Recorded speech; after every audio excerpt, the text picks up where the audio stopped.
তিনটি আলামত দেখলে বুঝবেন আপনার জীবন পাল্টে যাচ্ছে। যদি আপনি তিনটি আলামত দেখেন তাহলে মনে করবেন আপনার ভাগ্য খুলে যাচ্ছে। নবীজি সাল্লাল্লাহু আলাইহি ওয়াসাল্লাম কিছু নিশানা দিয়েছেন, কিছু চিহ্ন দিয়েছেন। অনেক সময় দেখা যাচ্ছে যে আমাদের অসহায় অবস্থা দূর হয় না, অভাবের জীবন কাটে না, অশান্তির জীবন আর কাটতে চায় না। তিনটি আলামত যদি আপনার লাইফে ঘটতে থাকে তাহলে মনে করবেন আপনার সুখের দিন চলে আসতেছে। মনে রাখবেন নবীজি সাল্লাল্লাহু আলাইহি ওয়াসাল্লাম কিন্তু প্রথমে মক্কায় ছিলেন, তিনি পরিপূর্ণভাবে ইসলাম প্রচার করতে পারেন নাই।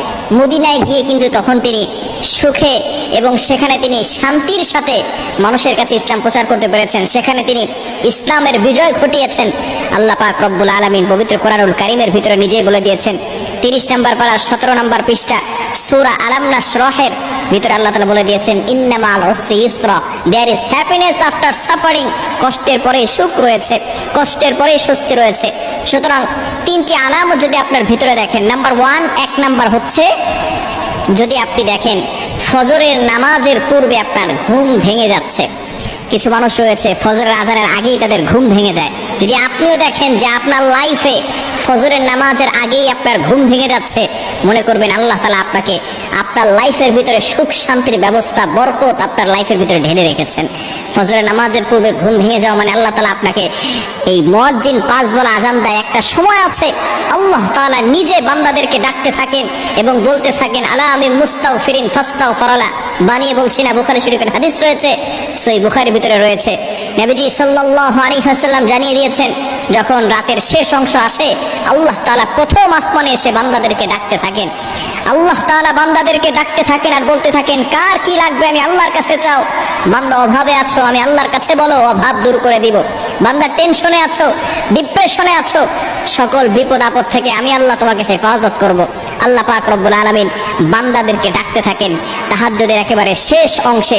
এই শেষ সময়টা আল্লাহ পাক রব্বুল আলামিন বান্দাদেরকে ডাকেন।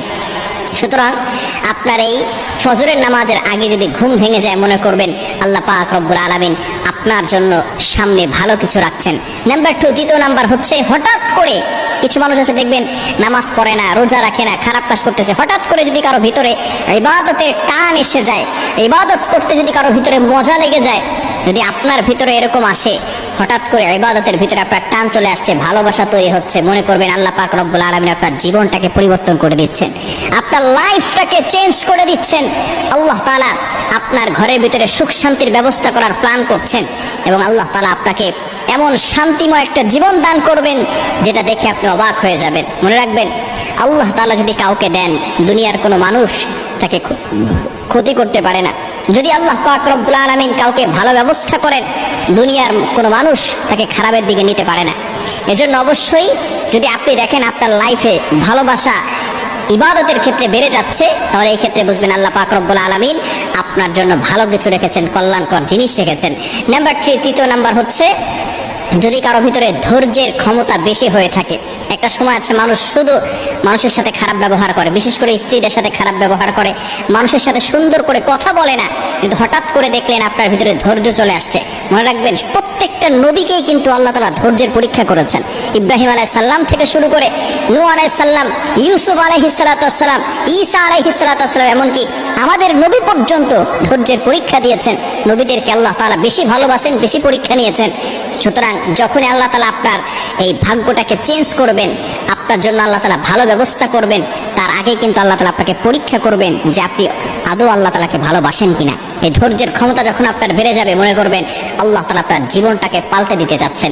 আসুন, যদি কারো ভিতরে 3টি আলামত থাকে তাহলে আমরা বুঝে নিব আল্লাহ তাআলা আমাদের সামনে সুখের ব্যবস্থা করেছেন। আল্লাহ তাআলা নিজে বলছেন সূরা আল নাশরের ভিতরে, ইন্নামাল উসরি ইউসরা, there is happiness after suffering. কষ্টের পরেই সুখ রয়েছে। আল্লাহ